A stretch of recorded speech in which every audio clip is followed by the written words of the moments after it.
사실 제가 미술사를 전공하고 이제 공부를 했지만 부전공은 거의 답사다라고 할 정도로 전국에 정말 곳곳에 답사비를 뿌려가며 많이 다녀서 그 경험을 바탕으로 여러분께 답사처를 소개해 드리겠습니다.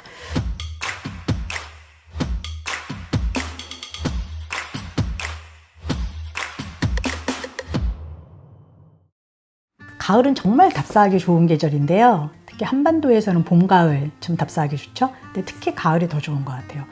이제 기후위기 심해지면서 여름이 너무 길어졌잖아요. 그래서 여름에는 사실 한반도에 어디 갈 데가 없어요. 어디 가나 타 죽게 딱 좋아서 가을만을 우리 답사족들이 간절히 기다리게 되는데, 오늘은 그래서 답사철을 제가 곰곰이 좀 생각해 봤거든요.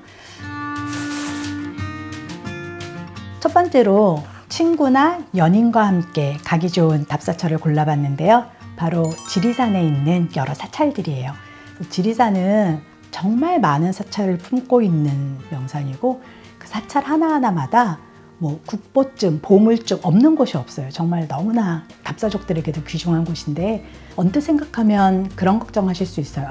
내가 무슨 산이냐, 어떻게 올라가냐 걱정하시지만, 네, 여러분 절 보세요. 제가 뭐 대단히 등산을 하게 생겼습니까?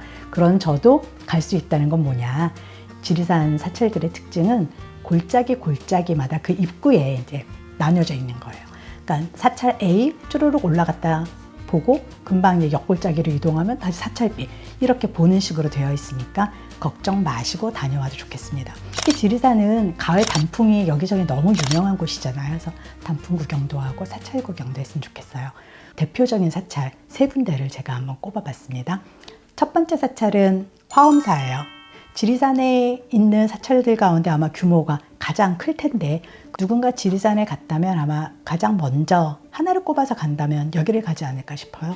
여기에 그 문화재가 많을까? 국보가 기본이에요. 그래서 2층 정각으로 유명한 이제 각황전도 있고요. 그 다음에 사자가 네 마리라는 뜻이죠. 3층 석탑, 석등도 있어요. 그래서 굉장히 많은 이제 국보와 보물들을 가지고 있는데, 특히 저는 그래서 이 화엄사가 화려하면서도 아름다운 사찰이다라는 생각을 많이 했고, 여기에서 각황전은 앞에 봐서도 유명하지만 이거를 정말 멋진 풍경을 보려면 4층 석탑이 있는 그곳에서 내려다보면 각황전의 기와골이 굉장히 멋있게 보여요. 그게 만약에 가을 단풍 속에 어우러진다면 더 그 느낌이 다를 거라는 생각이 듭니다. 두 번째로는 그런 뭐냐, 화엄사에서 멀지 않은 옆골짜기에 천은사라는 또 절이 있습니다. 천은사는 화엄사처럼 이렇게 화려하거나 하지는 않아요. 근데 이 사찰이 제가 받은 느낌은 깊으면서도 좀 따뜻하다? 그런 느낌을 받았어요. 천은사도 여러 가지 뭐 유명한 보물들이 많이 있지만, 정말 꼭 소개해드리고 싶은 건 입구에 있는 일주문, 절 입구에 있는 문이죠. 그 문이 정말 아름다워서 보물로 지정이 되었고요. 천은사의 일주문 현판은 이광사라는 분이 썼어요. 이광사는 우리나라 글씨체인 동국진체로 완성한 분으로 굉장히 이름이 높죠. 그분 글씨가 정말 너무 멋들어지게 딱 붙어 있어서 일주문의 아름다움은 그 현판이 정말 대부분 지분을 좀 차지하는 게 아닌가라는 생각이 들 정도로 아름다운 건축이에요. 일주문 말고도 극락보전, 주요 정각이죠. 그 다음에 아미타 후불탱화, 이런 보물들이 여러 개가 있기 때문에 우리 한번 가서 또 분위기를 느껴보면 이 또한 좋을 것 같습니다. 이쪽에 지금 두 개 말씀드린 거는 이제 구례 쪽에 있는 사찰이고요. 남원 쪽으로 해서 이렇게 거꾸로 이렇게 쭉 또 지리산으로 올라가면 실상사라는 또 사찰이 보이는데, 깊은 산에 있는 사찰이라 그러면 보통 산 중턱에 있으니까 좀 이렇게 올려다 봐야 될 것 같은 느낌이 들잖아요. 근데 실상사는 굉장히 넓은 그런 땅을 가지고 있어서 뭐랄까 굉장히 평온하면서도 인간적인 느낌이 드는 좀 그런 사찰이라고 할 수 있죠. 그러나 실상사 역시 이렇게 만만한 곳은 아니에요. 막 국보 보물이 이게 어마무시 많은데, 특히 실상사에서 많은 거는 그 석조 유물들이 굉장히 많아요. 그래서 유명한 승려들 탑비라든가 그 다음에 3층 석탑, 이런 것들이 남아있어서 편안한 분위기에서 가시면 좋을 것 같고요. 가을 햇살이 따뜻함을 좀 이렇게 누리고 싶다 하면 실상사 앞마당에서 한번 그런 분위기를 누려보시는 것도 좋을 것 같습니다. 두 번째로 이제 가족이나 특히 이제 어린 자녀가 있다면 가기 좋은 곳은 제가 강화도를 골라봤어요. 강화도는 역사의 섬, 이런 이름을 붙일 수 있을 정도로 정말 우리 민족의 전 역사를 걸쳐서 안 나타나는 시기가 없다 할 정도예요. 그러니까 고려시대로 따지면은 몽골의 침입으로 잠시 수도를 옮기죠. 개경에서 강화도로 잠시 옮겨서 임시 수도를 삼았던 곳이고, 조선시대로 따지면은 뭐 말할 것도 없죠. 수많은 왕족의 유배지였고, 심지어 이제 근대기로 넘어오면 우리 왜 병인양요, 신미양요 이런 외국 서양 세력들과의 전투를 치르잖아요. 그 흔적이 다 남아있는 곳이 바로 강화도입니다. 그래서 특히 어린 자녀들에게 역사 공부, 역사의식 좀 넣어주고 싶다 하면 여기 너무 추천이고요. 서울이나 수도권 분들이 가시기엔 너무 좋아요. 굉장히 가깝잖아요. 그래서 당일치기 가시기에도 굉장히 가뿐한 곳이라서 누구나 다 한 번쯤 다녀오시면 좋을 것 같습니다. 그럼 강화도에서 갈 만한 곳 몇 군데 좀 제가 찝어드릴게요. 강화도는 섬 자체가 좀 크기 때문에 역사 유적도 많고요. 주로 북쪽, 남쪽, 뭐 교동도 이렇게 나눠볼 수 있을 정도예요. 그래서 강화 북쪽이면은 첫 번째로 가실 만한 곳은 강화도 성공의 성당. 성당이 웬 유적이냐라고 좀 놀라실 수 있겠지만, 이 성당은 1900년경에 지어진 성당인데 외형이 언뜻 보면 한옥같이 생겼어요. 근데 내부를 보면 서양의 양식인 바실리카 양식을 그대로 옮겨와서 근대에 이렇게 서양 문물을 수용하는 과정을 이렇게 잘 담아냈구나라는 걸 느끼실 수도 있고, 이 건물을 누가 지었느냐, 당시에 서울에서 뭐 경복궁이나 이런 거를 재건할 때 참여했던 도편수들이 대거 참여했다고 해요. 그러니까 그만큼 수준이 있는 한옥을 만든 게 된 거죠. 그래서 지금 가서 한번 보시면 한옥과 서양 건물이 이렇게 조화를 이룰 수도 있나? 라고 좀 특이한 체험 하실 것 같아요. 그 다음에 두 번째로는 성당 바로 옆에 있어요. 정말 얘네들은 거의 붙어 있다고 할 정도로 조그만 골목이라고 할 수 없는 길 건너에 용흥궁이라는 게 있어요. 용이 흥했다라는 뜻이니까 용이 조선시대에는 왕을 상징하잖아요. 바로 그럼 여기에서 누군가 왕이 있어야 되는데, 우리 생각하기에 왕이면 되려면 왕자로 태어나야 되고, 왕자는 당연히 저기 경복궁이나 창덕궁이나 이런 데 있어야 되는데 웬 강화도냐. 바로 여기에서 우리가 잘 알고 있는 왜 강화도령이라고도 하죠. 철종이 어린 시절을 보낸 곳이 바로 여기입니다. 우리 왜 조선 후기에는 왕자들 유배 많이 가지 않았습니까? 그래서 역시 집안이 다 이제 역모에 걸려서 철종 자신은 자신이 왕족이라는 것도 거의 부정하다시피, 무서우니까 다 주변에 너무 많이 죽었거든요. 그래서 여기에서 정말 농사꾼의 삶을 살았다고 해요, 어린 시절에. 그러다가 느닷없이 더 이상 왕위를 이을 자손이 없었던 조선 왕실에서 철종을 이제 낙점하게 되는 거죠. 그래서 군사를 보내서 얘를 모셔오게 하는 이런 일이 벌어져서 졸지에 조선 25대 국왕으로 등극하게 된 사건이 벌어져요. 철종이 살았던 때에는 물론 이렇게 지금처럼 예쁘장한 기와집이 아니었겠죠. 아주 낡은 곳이었겠지만 그곳을 왕이 어린 시절을 보낸 곳이니까 새로 이렇게 단장을 해서 현재 모습으로 지어졌습니다. 그 다음에 용흥궁에서 또 조금만 걸어 올라가시면 고려궁지가 나타나요. 고려궁지니까 고려궁이 있던 땅이다, 이렇게 되는 거겠죠. 아까 처음에 말씀드린 것처럼 고려가 개경에서부터 용글의 침입을 피해서 약간 항전 시기에 여기에서 좀 수도를 삼고 보냈었는데, 그 궁터가 있던 곳이에요. 당연히 지금은 터만 있는 거고 건물은 남아있지 않고요. 그 대신에 고려궁지 안쪽으로 조금 가시면 외규장각이 있어요.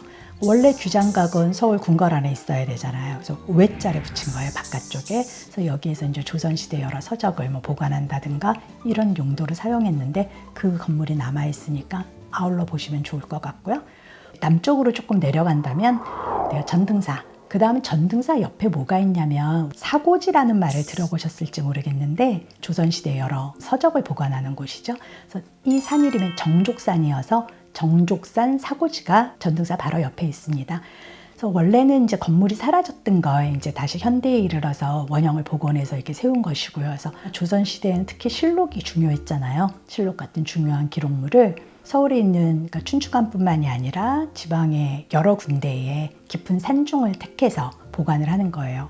왜냐하면 전쟁 같은 게 터지거나 그럴 때 불타버리잖아요. 그러니까 여러 군데 나누어서 보관을 했고, 그 사고지를 잘 보호하기 위해서 그 바로 곁에 수호사찰, 돕는 사찰을 지정을 했는데, 바로 이 정족산 사고지의 수호사찰이 그 옆에 있는 전등사가 되는 것이죠. 그래서 이렇게 보시면 좋겠고, 여기에서 조금 바닷가 쪽으로 더 나가시면 덕진진, 초지진 이런 진들이 나타나는데, 이 두 장소가 바로 이제 근대의 병인양요, 프랑스와의 전투였죠. 그 다음 미국과 싸웠던 신미양요 때 대격전이 벌어진 곳입니다. 그래서 근대기에도 강화도가 이렇게 많은 역사의 그 주요 현장으로 등장하는구나라는 걸 아실 수 있고요. 조금 더 시간이 나신다면 강화도 옆에 있는 작은 섬이 교동도에 가보시는 것도 좋을 것 같아요.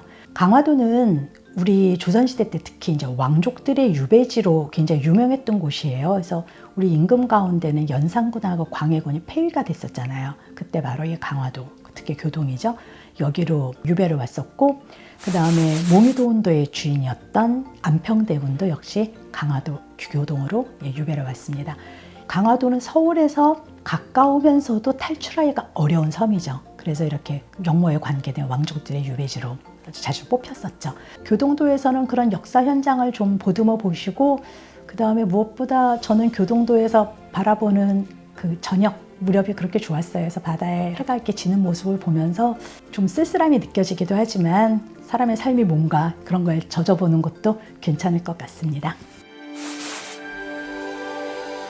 사실 저는 답사의 백미는 나홀로 여행인 것 같아요. 모든 여행이 그럴 수도 있지만 특히 답사가 그렇고, 그렇다면 이 가을에 사색에도 잠기고 많은 것을 얻을 수 있는 답사처가 어디냐? 영주에 있는 부석사가 어떨까 싶습니다. 부석사는 많은 분들이 그 책으로 기억하실 것 같아요. 최순호 선생님이 쓰신 무량수전 배울림 기둥의 기대어, 이거 다 아시죠? 바로 그 무량수전이 부석사의 주요 정각이죠. 무량수전이 왜 그토록 유명하냐면 우리 옛 고건축 가운데에서 최고로 아름다운 건축을 꼽아라. 그럼 아마 수많은 전문가들이 몰표를 줄 것 같아요. 정말 그렇게 아름다운데 비전문가인 우리 눈으로 가도 아름다운가? 아름답죠.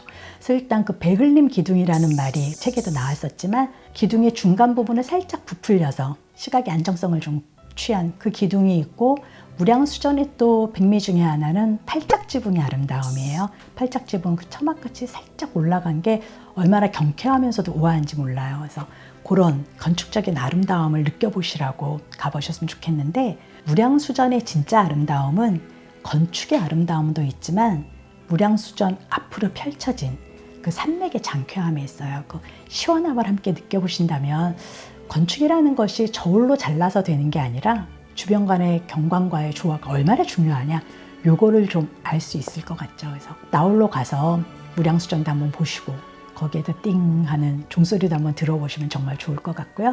이 무량수전은 주변이 영주니까 사과밭이 굉장히 많지 않습니까? 그래서 봄에는 사과꽃, 가을에는 빨간 사과를 보실 수 있고, 역시 뒤가 다 산이기 때문에 단풍도 아름다워요. 그리고 무량수전은 땀 한 번 난다 하는 느낌으로 살짝 걸어 올라가야 되는데, 그 한 단계 한 단계로 올라갈 때마다 펼쳐지는 풍광이 뒤돌아보면 다 달라지면서 아름다운 것도 보지만 나만의 시간을 좀 채울 수 있는 그런 고요한 답사처가 될 것 같습니다. 오늘 이렇게 친구, 연인과 함께 또는 가족, 자녀와 함께 나홀로 이렇게 답사처를 소개해 드렸는데, 제가 사실 답사를 많이 다니기도 했지만 그 답사를 테마로 해서 책을 한 권 냈었거든요. 그래서 특히 어린아이들이 유물과 함께 역사를 배우면 좋지 않을까라는 생각에서 발자국 콩콩 한국사라는 책을 냈어요. 발자국으로 콩콩 찍어가면서 우리 역사 현장을 보자는 취지였거든요. 그래서 이 책을 내고 나서 아이들과 함께 사실 1년 내내 지금 답사를 달마다 진행을 하고 있어요. 그래서 오늘 소개해드린 답사처 가운데서도 이 팀하고 함께 다녀온 것도 있고요. 그래서 이 책 한번 보시면 함께 답사하시는데 큰 도움이 될 거라고 생각합니다. 오늘 영상 어떠셨어요? 가을이 다 저물어 버리기 전에 빨리 짐 챙겨서 한번 답사 계획해 보시면 어떨까 싶습니다. 오늘 영상 재미있고 유익하셨다면 좋아요, 구독 부탁드리고요. 다음에는 또 다른 내용으로 다음 시간에 찾아뵙겠습니다. 감사합니다.